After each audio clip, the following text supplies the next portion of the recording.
கோவையில் அரசு அலுவலகத்தில் மது விருந்து பறக்கும் படை சோதனையில் மதுபானங்களுடன் சிக்கிய திமுகவினர். சமூக வலைதளங்களில் தற்போது வைரலாகும் வீடியோ.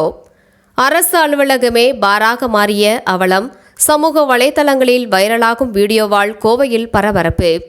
கோயமுத்தூர் துடியலூர் அருகே கவுண்டபாளையம் சட்டமன்ற தொகுதிக்கு உட்பட்ட இடிக்கரை பேரூராட்சி அலுவலக வளாகத்திற்குள் தேர்தல் விதிகளை மீறி திமுகவினர் மது விநியோகம் செய்தபோது தேர்தல் பறக்கும் படை அதிகாரிகள் நடத்திய அதிரடி சோதனையில் மதுபானங்கள் பறிமுதல் செய்யப்பட்டுள்ளன. அரசு அலுவலகத்திலேயே இத்தகைய அத்துமீறல் நடந்திருப்பது அப்பகுதி மக்களிடையே பெரும் அதிர்ச்சியை ஏற்படுத்தியுள்ளது. தேர்தல் நடத்தை விதிகள் அமலில் இருந்த நிலையில் இடிக்கரை பேரூராட்சி அலுவலக வளாகத்தில் திமுகவை சேர்ந்த நிர்வாகிகள் சிலர் ஒன்று கூடி வாக்காளர்களுக்கு கட்சி பணியாளர்களுக்கும் விநியோகம் செய்வதாக பெருமளவில் மதுபானங்களை வைத்திருந்தனர். மேலும் அங்கு மது அருந்திக் கொண்டும் உள்ளனர். தேர்தல் பறக்கும் படைக்கு ரகசிய தகவல் கிடைத்தது.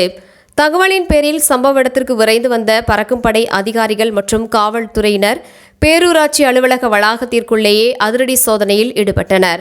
அப்போது பதுக்கி வைக்கப்பட்டிருந்த மதுபான பாட்டில்களை அதிகாரிகள் கையும் களவுமாக பிடித்தனர். அதிகாரிகளை கண்டதும் அங்கிருந்த சிலர் தப்பி ஓடிய நிலையில் எஞ்சியவர்களிடம் விசாரணை நடத்தப்பட்டு மதுபானங்கள் அனைத்தும் பறிமுதல் செய்யப்பட்டன.